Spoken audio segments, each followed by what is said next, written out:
Hey, we're the Neighborhood, and you're watching a music blog, yeah. Hey ladies and gents, it's Alicia from AMBY, and I'd like to welcome you to our interview with the Neighborhood. How are you guys doing? Great. Good. It's been, I think, about 2 years since we first caught up with you, so it's really nice to actually be doing this today. There's a lot of exciting stuff going on, so you must be feeling pretty good right now. Absolutely. We had a really good show in Montreal last night. Canada's been treating us well. We're excited to be here in Toronto. We got a sold-out show tonight, so yeah, it feels pretty good. Good stuff. Good stuff going Very on. good stuff. Well, I wanted to bring up the fact that Wiped Out, your new record, will be coming out October 30th. So many people are excited for this record. Is there any sense of pressure whatsoever with this record coming out, or do you feel pretty good because your fans have such a loyal fan base going on right now?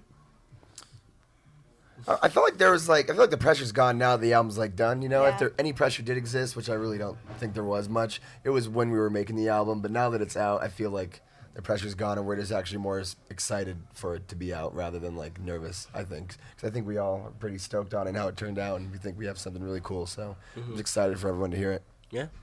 Sweet. And then are you pretty much going to be sharing, because I think you've put out 2 singles so far. There are, I think, 3 available on iTunes. So you're kind of just sprinkling them out until the release on the 30th, or are you just going to put it all at once for the rest of it? Kind of. We're going to put out another one. I think it comes out next week or something. And then after that, you'll just get the whole album. So it'll be 3 songs, and then Birchie, get out of here. Sorry. Sorry, production manager. Yeah, there's going to be, so by the time the album comes out, there'll be 3 songs released previously. So we get another one next week, and then that's the last one before the album comes out. There's a song on the record, R.I.P. to My Youth, which is the first single. And I actually have a quote here. It's this really awesome, morbid, catchy pop song. It was when I first actually heard it, I wasn't expecting it to be, the lyrics to be so morbid at first. But it works really nice with the contrast of it being more upbeat. But yeah, the quote I have here is how it's actually a song about growing up and accepting the weight of the world even when you don't want to. So just since starting the band and the growth that you've actually had, do you feel that you've gotten over that at all? I mean, I think now, recently, especially on this tour, now that the album's done, I feel like we're all, having fun. And I feel like we are kind of getting over, the pressure of, playing shows, getting on stage and, oh, this is going to be, nerve-wracking. But now it's kind of everyone's just getting comfortable, and it's becoming more of, a fun thing. At least for me, and I could kind of tell the vibes of everyone has been just, everyone's kind of more relaxed and having fun and kind of grown out of, I guess we're more comfortable of being a band, and going on stage is becoming more of a comfortable thing than it used to be, at least for me.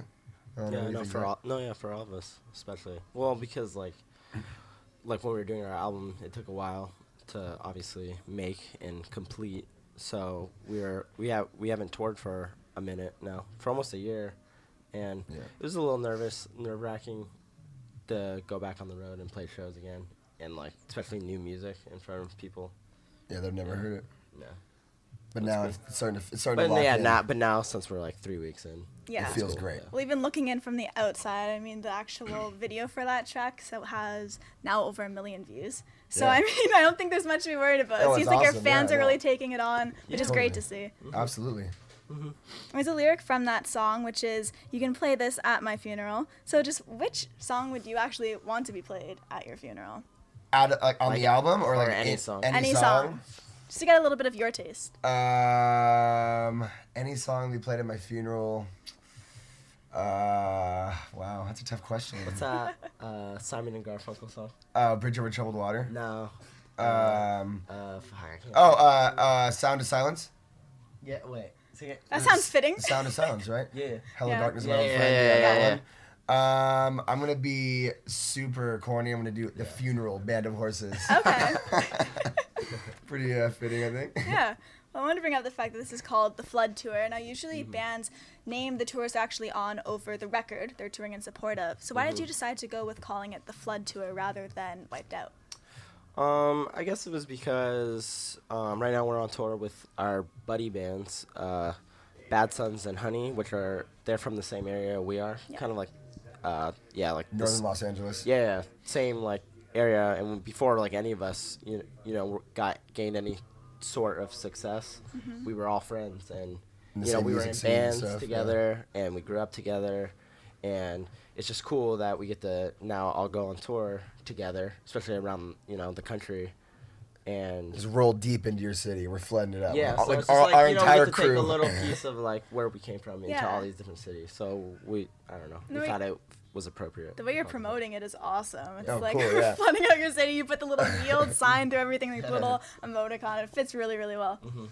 Well, I know you've been out on the road quite a bit. You mentioned last time was a year, but you were touring the debut a lot. So when it comes to actually packing for the road, what are some items you know you're going to have to bring with you? Gold Bond. Body Yeah. powder. Yeah, body. Gotta powder. stay dry on the road. No sweat. Yeah, I don't know. What? Socks. Socks, are underwear. important. a lot of clean underwear. Like the clothes, like I have like actual clothes. It just kind of comes normal. I just pretty much Yeah. pack like the clothes I would wear most on stage, and Yeah. just end up wearing the same thing for the most part. Yeah, you pack your whole closet. You wear probably like Three two Three things. shirts. Yeah. two things, and you're like, well, that was dumb. Yeah. Because then I got a big suitcase to carry around all the time. Exactly. I would just say like toiletries and stuff like that. Yeah, Always the making sure quintessential you have. things. Yeah, exactly. I think that stuff's the Yeah. most important. Yeah. Well, the awesome thing about touring is that you actually get to learn more about your friends than you probably ever would have just because you're always in close corners with them, which can be good and bad at times. So that's why I wanted to ask you, what are some, whether they're annoying, funny, or quirky habits you've learned about one another from being on the road with each other? Our friend Tyler, who also plays with us on stage, is a really bad snorer. Okay. Like bad snorer. that, I didn't know that about him, and I shared a hotel with him once, and I had to like leave.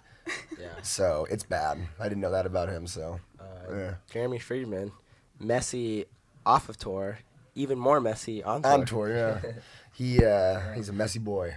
So yeah, definitely. Right there, said that. Yep. Well, we of course know the Neighbourhood for the touring, the awesome songs, and the great performances. But outside of the music aspect of your lives, what else do you bond over as a band?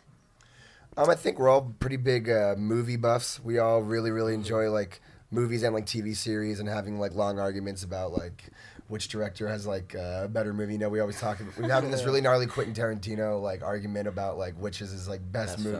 film. Okay. And one of our guys says Pulp Fiction isn't, and like it's pretty blasphemous. Do you To both me, at agree least. on that being? No, Okay. I don't want to say it's his best. I mean, it's great. I feel like it's his most important, and that's where the argument It has was kind of obviously like the most, become. Yeah. Popular, maybe? Well, Yeah. the biggest for his career. Was Yeah. it. Yeah, and then I could be like, yeah, what's the most important because he doesn't make that movie. He doesn't. See, this can go on forever. Yeah. These kind of things happen. A lot of us, me and Jeremy and even Zach and Mike, we all read like comic books. Actually, like we nice. really like to read like superhero stuff. We're all into that. I like to play Super Smash Brothers video games. You know, we're big Nintendo guys, so it's pretty much it. If we didn't have any of those things in common, I probably wouldn't even be friends with you guys. No, that's honestly. some awesome hate- insight. Yeah. Well, since day one, you've really been honing in this amazing fan base, so it's great to see that it's ever growing. So just to wrap everything up today, is there anything you'd like to say to all of your fans who'll be viewing our interview? Say thanks for listening, and go get the album on October 30th. Yeah. Perfect. And a massive thanks to you guys just for taking the time to have a chat. Oh, today. Absolutely. Thank Really you so much. appreciate It was it. really nice meeting you. You too. And remember, everyone viewing can visit us at amusicblogger.com for exclusive interviews, features, videos, and so much more with your favorite bands. We'll see you next time.